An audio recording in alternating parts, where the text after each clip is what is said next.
Europe 1. Le grand direct des médias, Jean-Marc Morandini. Et c'est l'heure des téléflingueurs pour commenter toute l'actualité du moment, l'actualité qui est très riche. Avec nous Emmanuel Maubert, bonjour. Bonjour. Spécialiste des médias, journaliste à France 3 Île-de-France. François Wyss, bonjour. Bonjour Jean-Marc. Journaliste à Télé Loisirs. François Viau, directeur de la rédaction de Télécable Sat Hebdo. Bonjour également. On va commencer avec le chiffre qui est tombé tout à l'heure, juste à 9h. Ce sont bien évidemment les audiences de Boom qui ne cessent de tomber et qui désormais montrent que ce jeu est dépassé par France 2 et par Nagui. 300 000 téléspectateurs d'écart hier soir. C'est un échec, François Viau.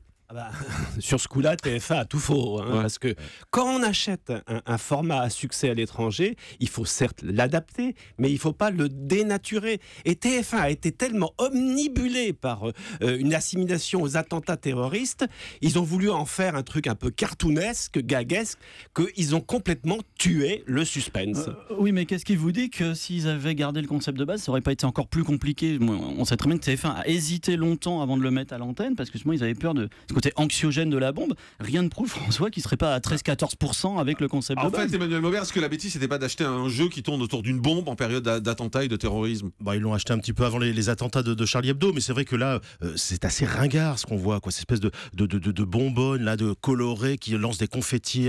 Enfin, c'est assez ridicule, quoi, franchement, comme jeu, quoi. Mais le problème de TF1 aujourd'hui, c'est que finalement, ils vont remettre Money Drop à l'antenne le 7 septembre, et ils ont Money Drop et Money Drop et Money Drop. Et c'est un peu le problème de la monoculture sur les jeux. On sait que maintenant, il y a Wishlist, malgré tout. Ils vont le remettre. Wishlist, c'est un bon exemple. C'est un format novateur. Il y a des cadeaux qui font rêver, etc. Bon, là, effectivement, ils ont complètement désamorcé la bombe avec Boom. François Wyss, est-ce que le problème c'est le jeu ou c'est la gaffe? Oh, je pense que c'est le jeu, c'est pas la gaffe. Bien que la gaffe ait un peu eu des problèmes sur le juste prix aussi au printemps, mais c'est pas la gaffe, c'est un entertainer, il sait faire, il sait attirer le bon public. Il fait le job, la gaffe là-dessus, il est vraiment très bien. Tout autre que lui aurait pas eu des meilleurs scores. Mais est-ce que du coup TF1, Emmanuel Maubert va se dire que peut-être la gaffe, on va le mettre un peu de côté pendant un moment là? Là, par la force des choses, il va sans doute être de côté, il reviendra peut-être cet hiver, en janvier, je ne sais pas, avec sans doute un autre jeu. Mais oui. Il est bon. Mais j'ai pas retrouvé la gaffe du Big Deal. Je suis désolé. Le juste prix déjà, il s'est planté. Là, c'est le deuxième gros échec. Bon, je pense. Remettons le Big Deal. Non, mais exactement. Il a prévu de faire du cirque et je crois qu'il sera meilleur au cirque. Bon, voilà, c'est fait. Donc, boum, c'est fini, c'est enterré. A priori, il y a peu de chances pour que ça revienne sur TF1, voire même aucune chance. Dans l'actualité également, il y a Bruce Toussaint au Praxès de D8. C'est une information qu'on a révélée sur jean-marc-morandini.com en début de semaine. Visiblement, information qui semble se confirmer. Ça devrait arriver en novembre. François Wyss. Je pense que c'est plutôt un bon choix parce que l'idée de Cyril Hanouna, c'est de différencier Touche pas à mon poste et cette émission média. Ce serait quoi cette émission? Peut-être un journal des médias, une émission en tout cas beaucoup plus média que Touche pas à mon poste. Et pour différencier les deux, prendre quelqu'un qui vient de l'univers info, ça me semble déjà la première bonne idée plutôt que de prendre Julien Courbet, voire Mathieu Delormeau, quelqu'un qui a une image un peu plus d'infotainment. Voire trash. Entre 18h et 21h. C'est moi qui le dis.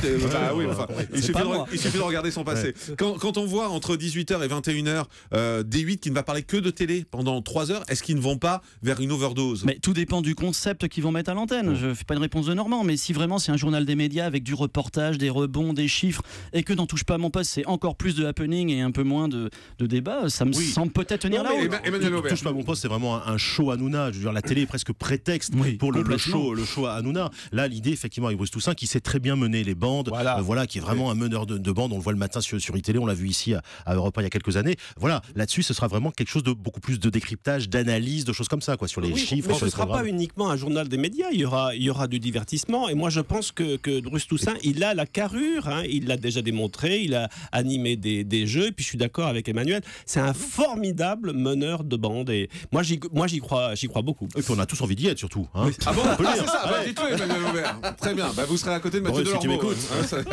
Ça vous mettra en valeur, au moins.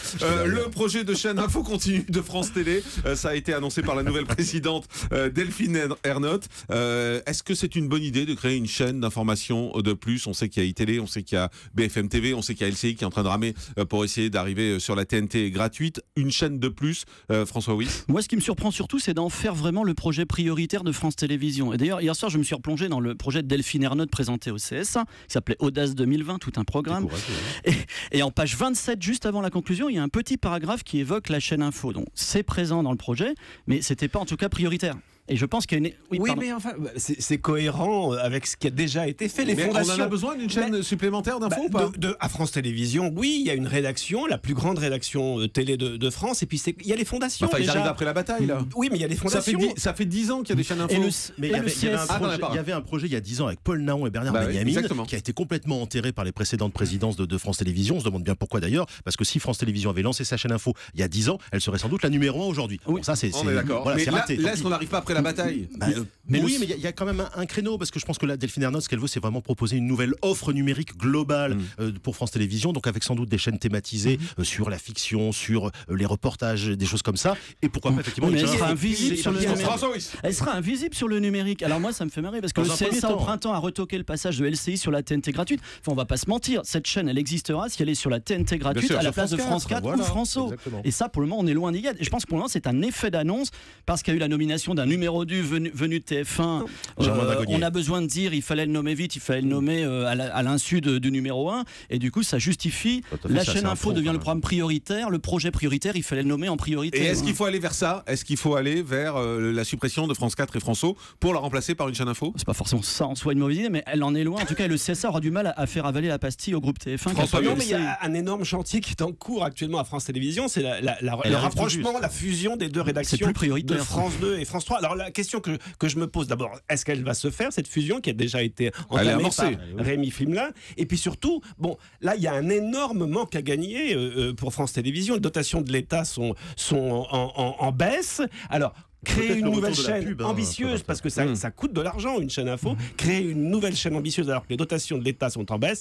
Moi, je me pose une question quand même. Un dernier petit mot sur la télé-réalité. On a tous annoncé que la télé-réalité c'était fini, c'était mort. On voit les audiences de Secret qui fait 800 000 téléspectateurs. On voit les Marseillais contre les Ch'tis ou l'inverse qui font 600 000 téléspectateurs. On voit les Vacances des Anges également qui font 400 000 téléspectateurs. On s'est tous plantés?